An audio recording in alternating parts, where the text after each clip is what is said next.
Wait a minute. Oh, hello. All right, well, welcome back to Monty's Python Show. Today's video is episode 5 in our BattleGlots tutorial. Today we're going to bring together the classes that we created. We're going to create a simple game code that will simulate a battle between two of our warrior glots. And hopefully this will solidify your understanding of how these classes work, how the attributes and the methods all work together in the code to make the program work. So without further ado, let's go ahead and finish up our BattleGlots program.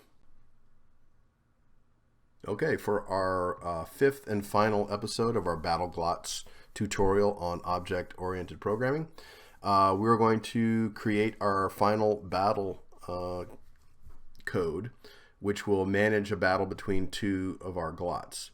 And the way we're going to do that is we are going to create a function. So let's define a function that will run the battle and determine if there's a winner.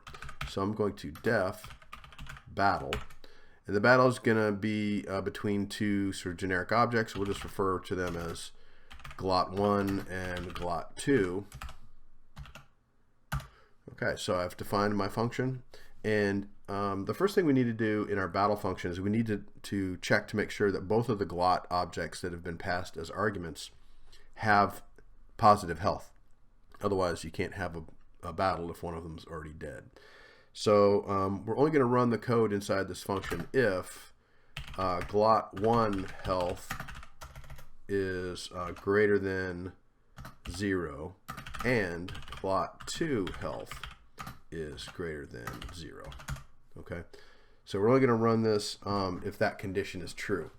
And we want to use a while loop inside of our battle function. So I'm going to use while true. So this loop is going to keep running until we break it for some reason. And we're going to break it when one of the glots is defeated. So while true. And you see up top here, I've imported the time module. And the reason for that is so that our battle doesn't go by too quickly and we can read the messages in the console. I want to use the sleep method. So time.sleep to pause the code for 1 second in between the battle rounds, and that'll give us a chance to read the messages. So far we've defined our battle function, we've tested to make sure that both glots have health, and now we're inside of the game loop. So once we pause it for a second each time, we want to go ahead and create an attack. So we're going to have it, it's just going to be a back and forth, a simple battle. So Glot1 is going to attack first. So Glot1 will attack Glot2. Okay, and so that will actually call the attack method of the Glot class. And even though we're actually going to be doing this battle with warrior glots, which are defined in the warrior subclass, the attack method will be available to our warriors because it gets inherited from the parent class. And there's an order in which Python will look for a method when you call it. It will first look to see if the attack method exists inside of the warrior class, which it is not defined. And then it will go up to the superclass and find the attack method defined in the Glot superclass. All right, so Glot1 attacks Glot2. And then what we need to do is we need to test to see if Glot1 delivered a fatal blow to Glot2 in that round. So if Glot2 health is less than or equal to 0, if that's true, then we want to do two things. First, we want to print a message that says that Glot1, and I'm going to use the name attribute, is victorious. We'll click on that and get rid of that thing so you can see it. Glot1 is victorious. And then we're going to say that Glot2.name is the feast of the Glot1 clan. So it's going to read something like, if Flagle were the winner, it would say Flagle is victorious. Kragan is the feast of the West Thicket clan. That's how that would read. So I guess apparently Glots, when they go to battle and they defeat the other Glot, they bring that Glot home and they feast on them, which seems appropriate. Okay. And the second thing we need to do if Glot 1 had delivered a fatal blow is we need to break our while loop. So I'm going to enter the break command here. Keyword, excuse me. Okay. So that's our if to test if Glot 2 has been defeated. Now, if that's not true, then we can go ahead and have Glot 2 counterattack. So let's go ahead and run call the attack method again, but this time Glot 2 will attack Glot 1. All right, now we need to do that same test. So let's just copy this code right here.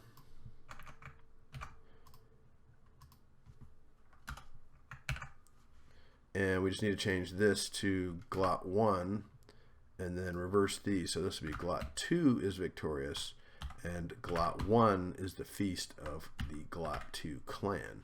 And then we will break. Okay, so we've got our function here, and when we call this function, it should run the code here, and this should run as long as both of the Glots have some health.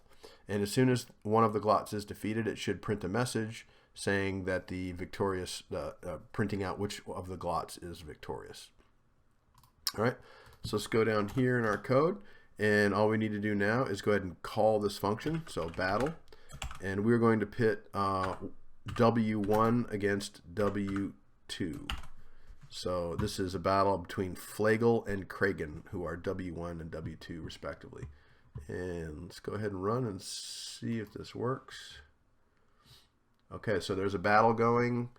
Okay, so armor has been diminished, health is going down. And there we go. So in this battle, it says Kragen is victorious. Flagle is the feast of the North Thicket clan. So Kragen was from the North Thicket clan, and they're going to be feasting on Flagle. All right, let's just try that one more time to see how sensitive this is to these values here. So let's change the damage of the sword. Let's up it to 11. And let's run the code again and see what happens. All right, close battle.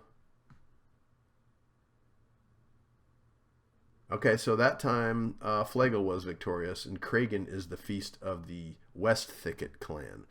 So the game, this particular setup of the game code that we have is sensitive to who goes first. It's obviously a big advantage to striking first.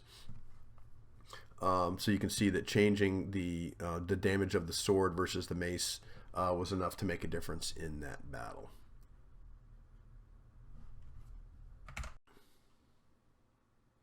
Okay, so that brings our tutorial series on classes and object-oriented programming in Python to a close. And hopefully you enjoyed writing the code for the BattleGlots game, and that you can use some of what you learned here to develop your own game, or maybe even take this idea further and make it better and more useful. I just want to finish up this last video with a quick summary of the key points that we learned.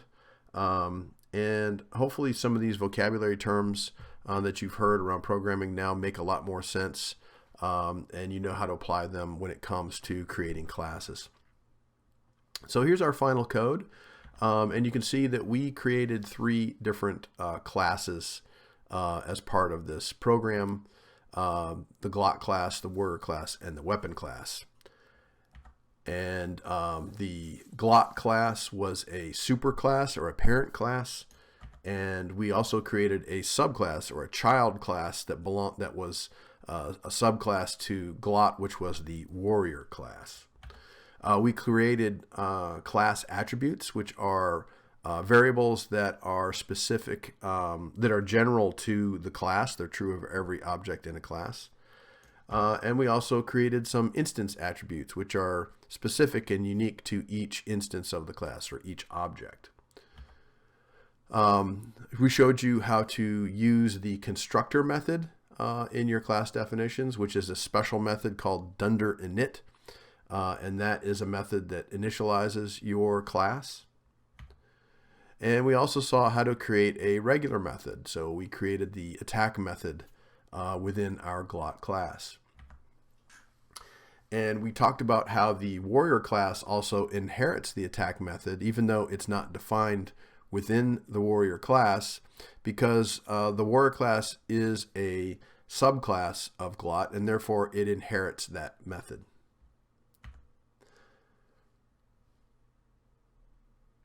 And you can see that when we created the warrior class by passing Glot as a parameter to our warrior class, that gave us access to the attributes and methods within the Glot class. The other important thing is, since warrior class had its own init method, its own constructor, we needed to call the constructor method of the superclass using the super.init command you see there. So that does it for this episode in this series. Hopefully you enjoyed it, and we'll see you next time.